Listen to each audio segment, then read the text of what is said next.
Hello, beautiful leaders. Welcome back.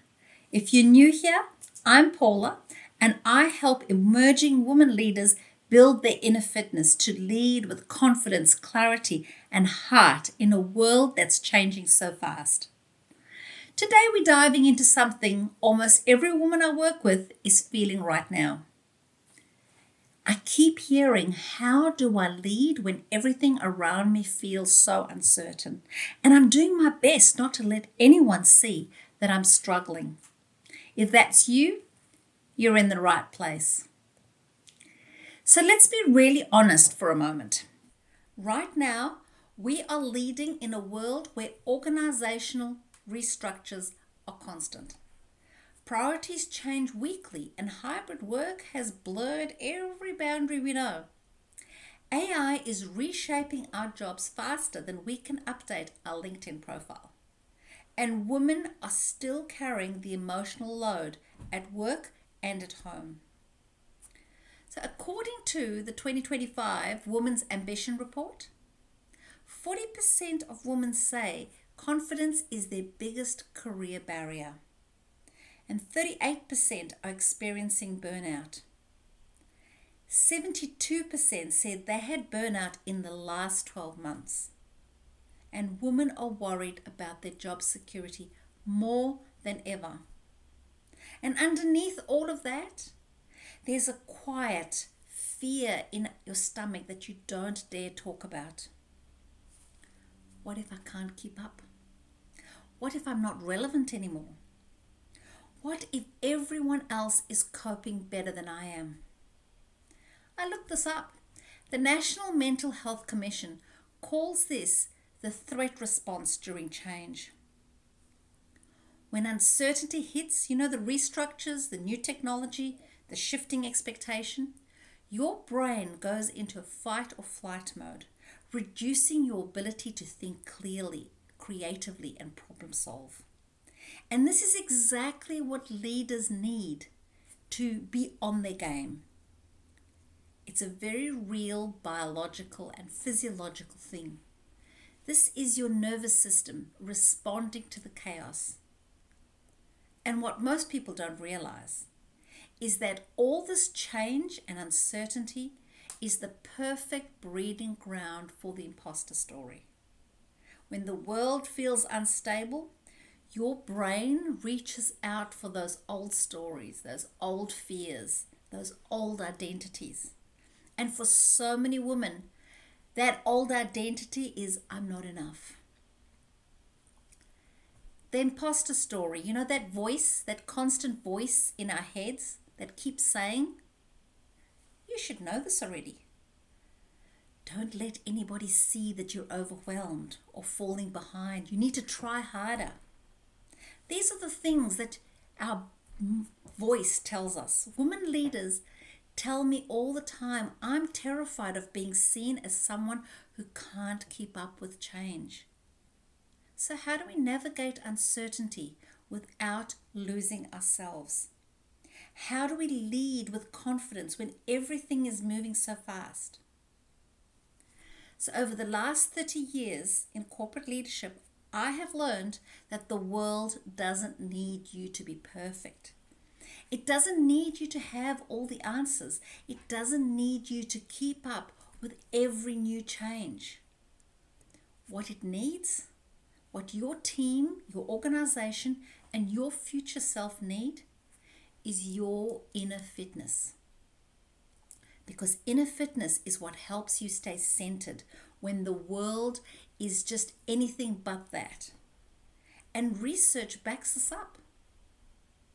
The Mentally Healthy Workplaces report shows that during change, people lose their role clarity. And as the job demands increase, the mental load increases too.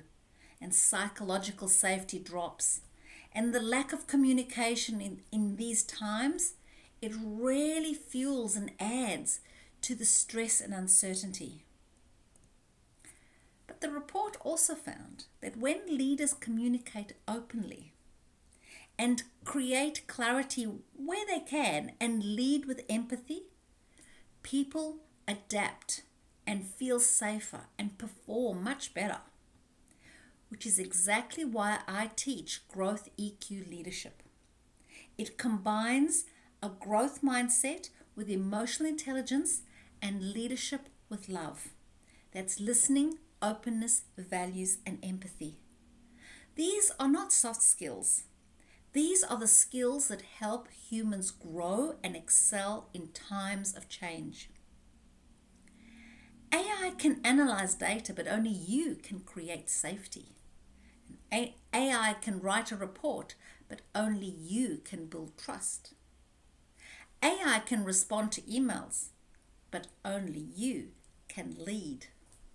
Your humanity is your competitive advantage in an uncertain world. Let me share with you a moment in my own leadership journey that changed me forever. It was March 2020. Melbourne went into lockdown practically overnight, and the company I was working with, a small, tight-knit team, made a sudden decision to retrench 30% of their staff. That's 30% gone. And as a senior executive, I had to hold the emotional fallout of both those leaving and those remaining. But that wasn't all. I was also the medical director for this pharmaceutical company, which meant that suddenly, almost instantly, every single person in the organization began looking to me for answers about COVID. Answers that didn't exist yet at the time. People were scared. They were anxious. They were waking up in the morning wondering whether they'd have a job, how to keep their family safe, and what the future would look like. And somehow I became the person they expected to have all the answers, the calm, the certainty. Inside, I didn't have any of that. I had to make sense of the world that felt like it was spinning out of control. And I had to do it twice, once for myself and then again for everybody else. I remember waking up some mornings thinking, how do I show up today when I don't feel grounded myself? And then putting this invisible armor, trying to be everything to everyone because I didn't want to disappoint anyone or give anyone the impression that I wasn't capable of leading through this big change that we were going through. The weight of that responsibility was enormous. And the truth is, it wasn't mine to carry alone, but that didn't stop me from trying. We didn't have a solution for global pandemic, plus mass retrenchment, plus leading in a work from home situation for the very first time. So we created some solutions. We started a company newsletter to keep everyone connected. And I began writing a weekly blog, straight from the heart, to help the team sort of move through the fear, the uncertainty, and the emotional whiplash that everyone was experiencing. I shared resilience practices and, grounded the perspectives and the thoughts of what was happening and just provided tiny moments of hope. And what I didn't realize at the time was that I was writing just as much for me as I was for them. Because during those times, I was struggling too. It was hard to maintain a clear mindset when the world felt like it was turning to chaos. And I had some choice words at the time, but let's keep it clean. Because it was chaos. And Melbourne was actually locked down for so much of that time. It was hard to keep up my inner fitness practices when I was exhausted and overwhelmed. It was hard to be that strong leader when every day brought more questions and I still didn't have the answers. And do you know what really got me through those times? They were my daily practices. The breathing, the grounding, and the stillness. Those rituals help me come back to myself as I tried to show up for everyone else. Those practices didn't remove the uncertainty, but they did give me the capacity to hold on to it. That experience taught me something that I will never forget. Leadership isn't about having all the answers. It's about finding the inner steadiness to lead when there aren't any answers. And if you're in a season of uncertainty right now, please know this. You don't need to be everything to everyone. You don't need to carry the whole world on your shoulders. You don't need perfect clarity. You don't need that crystal ball. You just need practices that bring you back to your center so that you can choose your response instead of your fear choosing it for you. So here are 3 tips based on research and lived experience, yours and mine. So tip number 1 is create your own micro clarity when the big picture is fuzzy. In times of change, the biggest stressor is the lack of clarity. And research shows that our clarity around our own role drops significantly during all this disruption. So instead of waiting for the organization to communicate perfectly, ask yourself daily, what are my top 3 priorities today? Who do I need to communicate with? And what is mine to lead right now?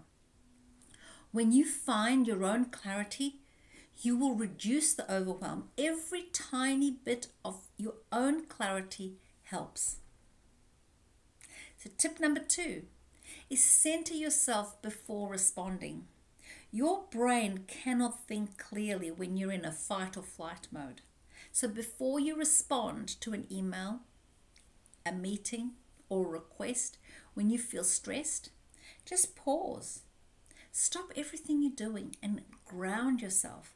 And that means feel yourself grow roots deep into the earth and take at least 3 deep breaths, focusing each breath as it goes in and out of your body.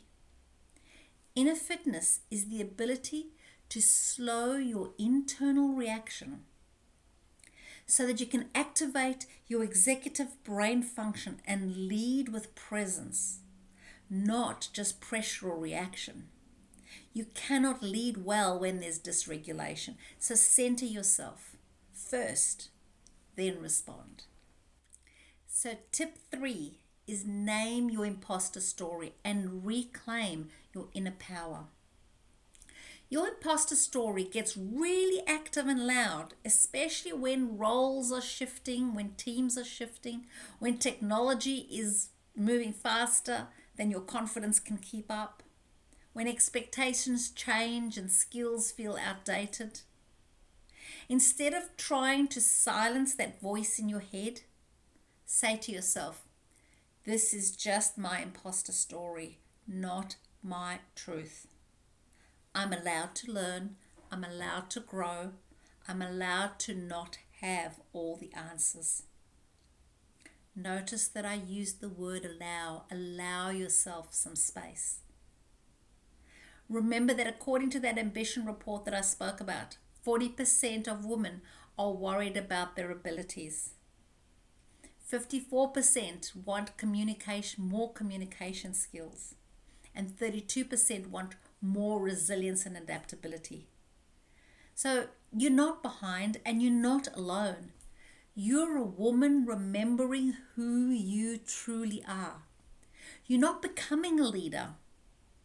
You have always been a leader. Now it's time for you to remember. So if this video spoke to you, and if you're going through a whole lot of change or uncertainty, or you're really struggling with your own imposter story, I'd love to continue this conversation with you. Subscribe to my YouTube channel for more videos on inner fitness, growth EQ leadership, and becoming the woman you're capable of being truly you. And maybe comment below. Tell me, what changes are you going through right now? You're not doing this alone. And you're far more capable than what you think. The time for empowered leadership is now. And if not now, so when? I'll see you in the next video. Cheers.